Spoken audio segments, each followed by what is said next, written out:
Hello everyone, a very good evening and welcome to Plutus IES.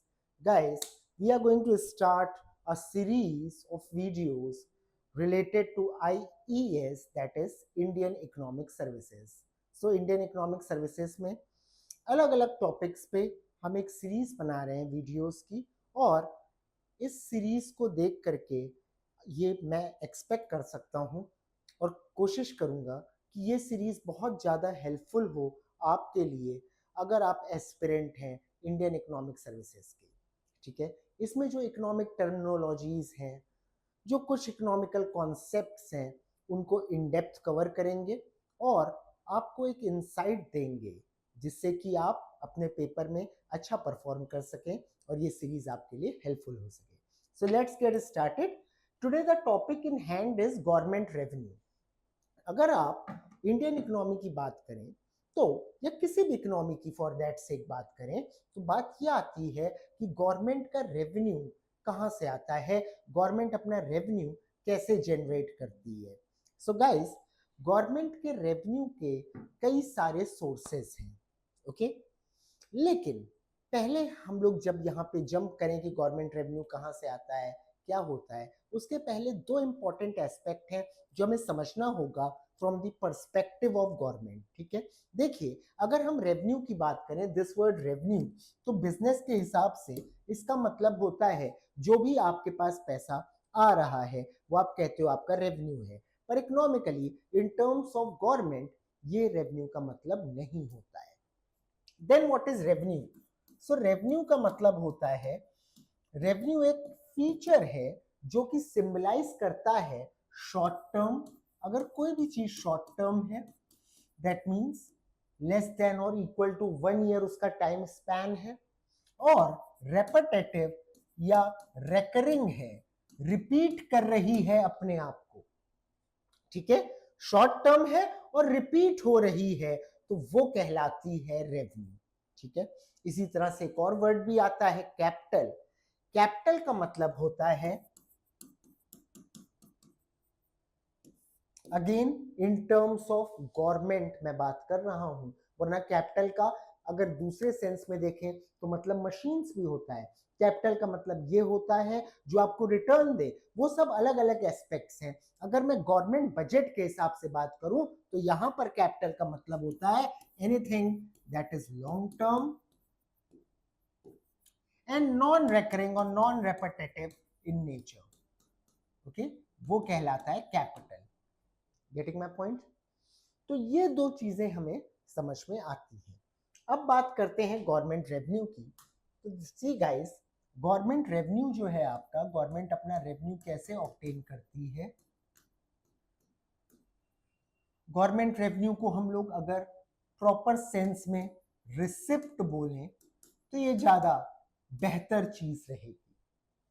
ठीक है, क्योंकि revenue का तो मतलब होता है शॉर्ट टर्म और रेपिटेटिव। रिसिप्ट, जो गवर्नमेंट ऑब्टेन कर रही है, मनी जो गवर्नमेंट के पास आ रहा है, वो रिसिप्ट कहलाता है। तो गवर्नमेंट रिसिप्ट्स को हम 2 कैटेगरीज में बांट सकते हैं। एक होती है आपकी रेवेन्यू रिसिप्ट, ठीक है, और एक होती है आपकी कैपिटल रिसिप्ट। ठीक है, अभी मैं डिटेल में बताऊंगा कि रेवेन्यू रिसिप्ट क्या होती है, कैपिटल रिसिप्ट क्या होती है। बहरहाल, रेवेन्यू रिसिप्ट को हम लोग फिर से 2 पार्ट्स में बांट सकते हैं। एक होता है टैक्स रिसिप्ट और एक होती है आपकी नॉन टैक्स रिसिप्ट। ठीक है, टैक्स रिसिप्ट फिर से 2 पार्ट्स में डिवाइड होती है।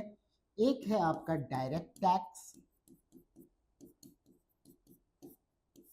जिसमें कई सारी चीजें आ जाएंगी, जैसे आपका पर्सनल इनकम टैक्स हो गया, कॉर्पोरेट या फिर कॉर्पोरेशन टैक्स हो गया, ठीक है, कैपिटल गेन टैक्स हो गया, एक्सेट्रा।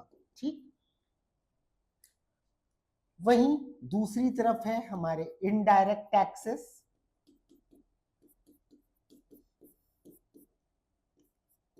इसमें आपका सबसे पहले तो जीएसटी, फिर एक्साइज ड्यूटी, ठीक है, कस्टम ड्यूटी एक्सेट्रा। ओके, वहीं अगर मैं नॉन टैक्स रेवेन्यू रिसिप्ट की बात करूं तो नॉन टैक्स रेवेन्यू रिसिप्ट में गवर्नमेंट जो फीस लेती है, जो चालान लेती है गवर्नमेंट, हाँ आप बाइक से जा रहे हैं, कार से जा रहे हैं, आपने रेड लाइट जंप करी, गवर्नमेंट आपको चालान करेगी।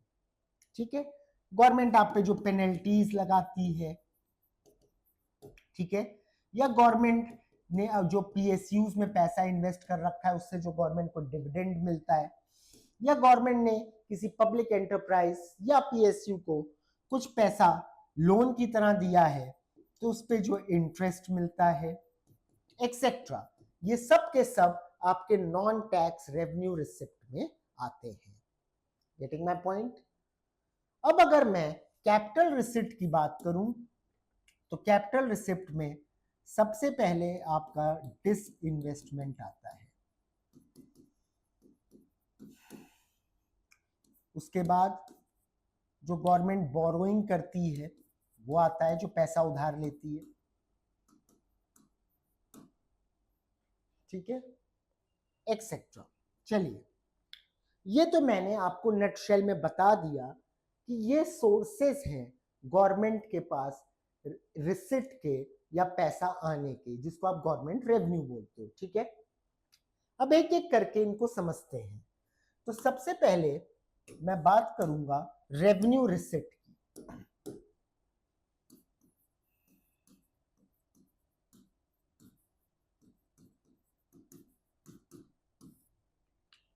सो गाइस, रेवेन्यू रिसिप्ट क्या होती है? देखिए, जैसे कि मैंने आपको बताया, रेवेन्यू होता है शॉर्ट टर्म और रेकरिंग इन नेचर। तो फिर रेवेन्यू रिसिप्ट क्या होती है? See guys, revenue receipt short term होंगी, रेकरिंग होंगी, रिपीट करेंगी, एक के बाद एक वापस रिपीट होंगी। ठीक है, लेकिन रेवेन्यू रिसिप्ट की कुछ प्रॉपर्टीज हैं। क्या प्रॉपर्टीज हैं? पहली चीज तो ये है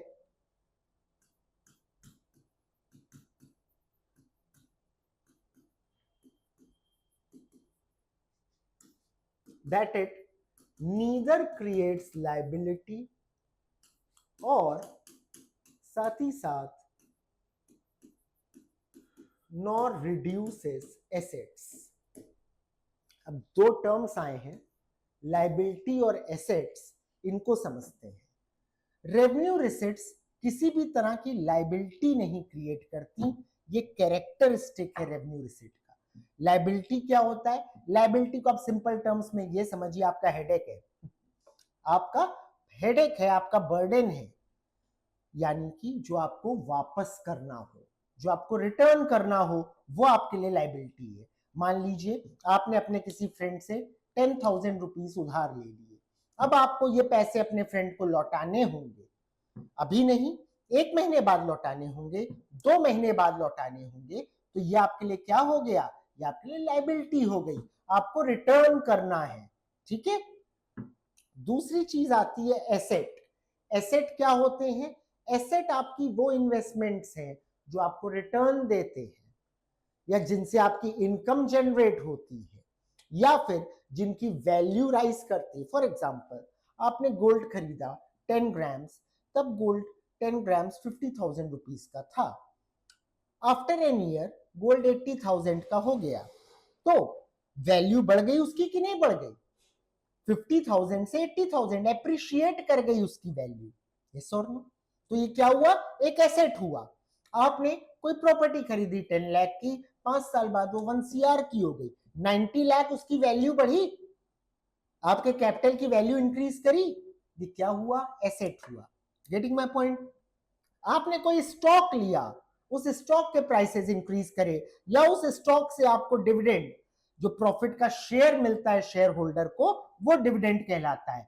आपको डिविडेंड मिलता रहा, रिटर्न मिल रहा है, क्या हुआ? ये एसेट हुआ। ठीक है, तो पैसे ऑब्टेन करने का, मनी ऑब्टेन करने का एक तरीका तो ये है कि आप किसी से पैसा उधार ले लीजिए, लेकिन अगर आप पैसा उधार लेंगे तो गाइस वो आपकी लाइबिलिटी हो जाएगी, आपको उसे रिटर्न करना पड़ेगा।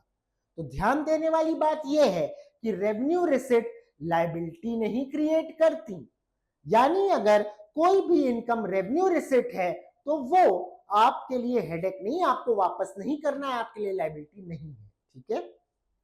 दूसरी बात, दूसरा क्या तरीका हो सकता है पैसा ऑब्टेन करने का? आप किसी भी चीज को उठाइए, आपके पास कोई एसेट है, गोल्ड है, प्रॉपर्टी है, स्टॉक है, एक्सेट्रा, आप उसको उठा के सेल कर दीजिए, आपको पैसा मिल जाएगा, राइट। लेकिन अगर आप ऐसा करेंगे तो आपका एसेट रिड्यूस हो जाएगा कि नहीं हो जाएगा, राइट।